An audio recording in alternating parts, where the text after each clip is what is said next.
YouTubers. Hey, I just want to give some info about my 2010 Corolla.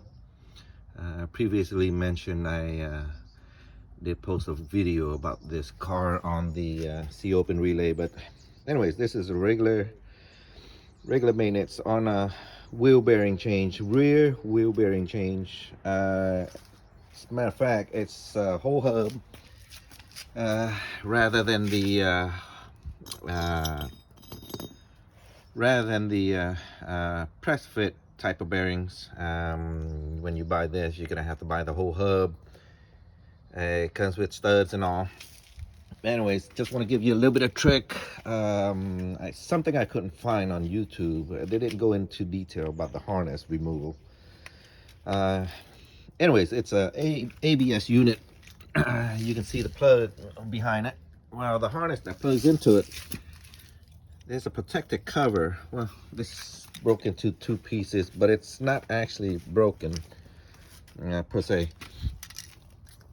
I just want to give you an idea how this looks like. Of course, it's held, the two pieces is held by this this piece back here.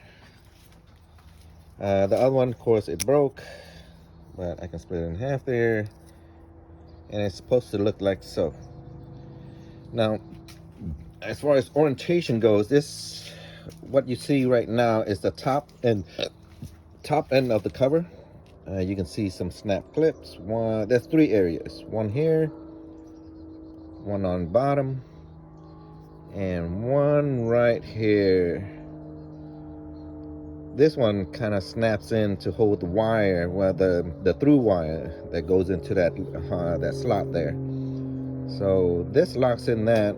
These two holds on to around the harness area. You're gonna need the easiest way to take this out is to wedge a ice pick, a 90-degree ice pick or so, and use a tiny screwdriver, flathead screwdriver, as a matter of fact. Since it's since this and this are facing the same way, you have to wedge your screwdriver and then kind of pry it off. Same here on the bottom. You can't be able to see this bottom piece or this either. You're gonna have to, well, go underneath it to see it, barely anyways. Once you pop it out, it kind of opens sideways like so, and you can be able to get access to the harness. Now, the harness is a whole different story. It's a regular harness with a lock clip right there, and it faces upwards.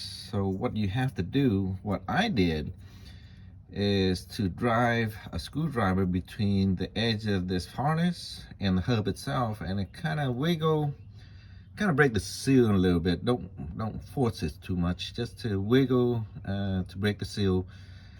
And then I would use both thumbs to press down on this tab, right? So just press it down, and you can be able to feel or maybe hear it clicks out of place.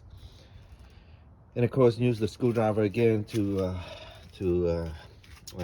unplug it. All right, that was my difficulty on the first part. And now the second part, the hub itself has 14 mil bolt. You can see here. Now, torque specs for this is 75 on this 2010 Corolla, which makes sense because what these 4 bolts is holding is this whole drum unit right here. You can see it's loose. Now, there's a trick to this. Once you loosen the bolt, thread all 4 bolts back in, just a couple of threads, just to hold the whole unit together while you're trying to pry this. There's a 2-step process. You see the drum where the lip of the drum is?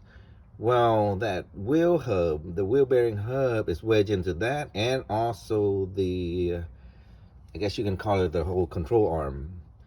So what I have to do is to thread a couple of bolts back in, because if you don't do that, once you start trying to pry off the wheel hub,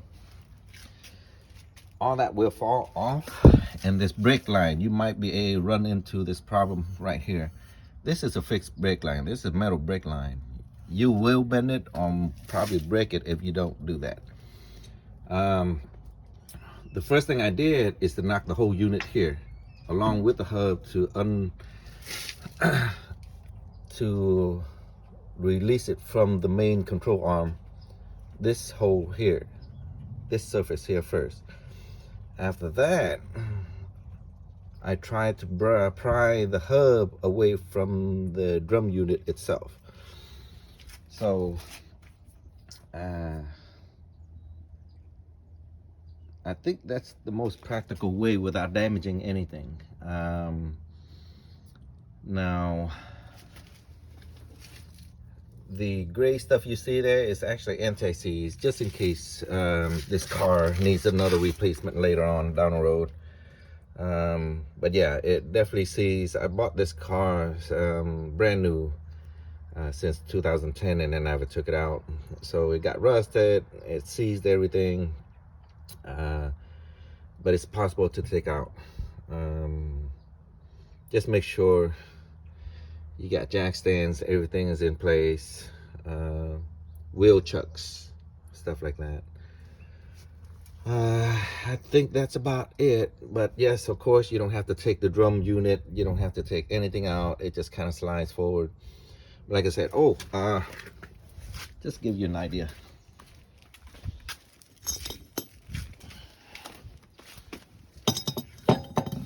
So this only goes one way, the flange one wider than the other. So when I was taking it out, since it's rusted and seized in there, I used a pry bar. Well, fortunately I have this big hex Allen key. I wedge it in between here and then created leverage to knock it out. Well, of course I use a hammer to knock it out. But don't try to wedge it against the padding itself. If not, you might have to end up changing the shoe, the whole shoe itself.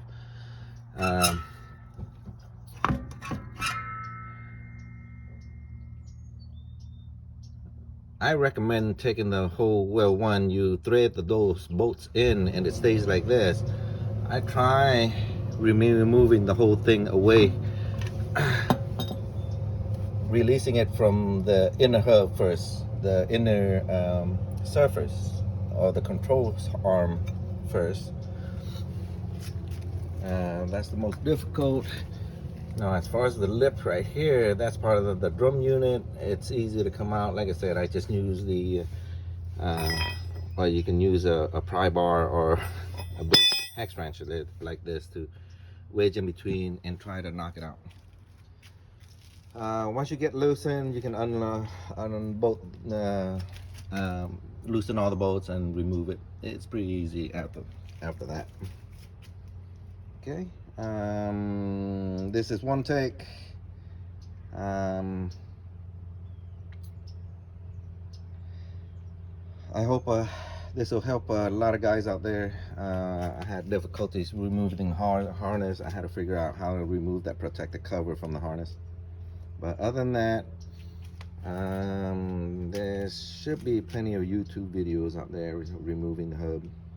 Okay, well, good luck, guys.